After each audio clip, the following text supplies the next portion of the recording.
لبیک اللہم لبیک لبیک۔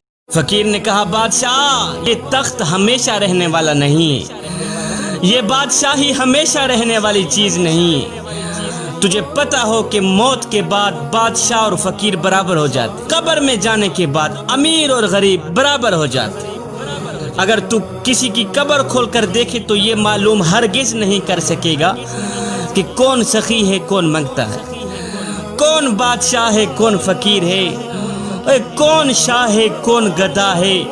ہرگز معلوم نہیں کر سکے گا کہ یہ شخص جس کی کھوپڑی کو مٹی نے کھا لیا، جس کا موٹا تازہ بدن مٹی کا رزق بن گیا، جس کی خوبصورت اور نشیلی آنکھیں کیڑوں اور مکوڑوں کی غذا بن گئی، یہ زندگی میں کس مرتبے اور شان کا مالک تھا۔ ہرگز معلوم نہیں کر سکے۔ ہے جب چلتا تھا تو ہزاروں بندے پیچھے چلتے تھے، ہزاروں بندے سلوٹ کرتے تھے۔ جب یہ گھوڑے پہ بیٹھ کے لگام پکڑتا تھا تو ایسے سمجھتا تھا کہ کائنات کا سارا نظام میری مٹھی میں آ گیا ہو۔ ہے جب مرا، قبر میں جانے کے بعد ہر وقت تخت کو، بادشاہی کو ہمیشہ کے لیے قائم رکھنے کا سوچنے والی قیمتی کھوپڑی مٹی کا رزق بن گئی، موٹا تازہ بدن مٹی کا رزق بن گیا۔ فقیر نے کہا بادشاہ یہ حشر صرف ان مرنے والے حکمرانوں کا نہیں ہوا، تیرا بھی ہونے والا ہے۔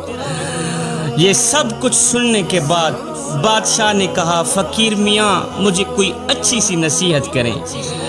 فقیر نے کہا بادشاہ ایک تو خدا نہ بننا، دوسرا رسول نہ بننا۔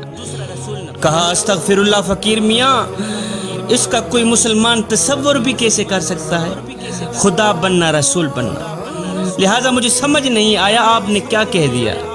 فقیر نے کہا بادشاہ خدا بننے کا مطلب یہ ہے کہ تم یہ خواہش کرو کہ تم زندگی میں جو چاہو وہ ہو جائے، لہٰذا یہ شان صرف اللہ کی، جو چاہو وہ ہو جائے، ہرگز نہیں، یہ شان صرف اللہ کی۔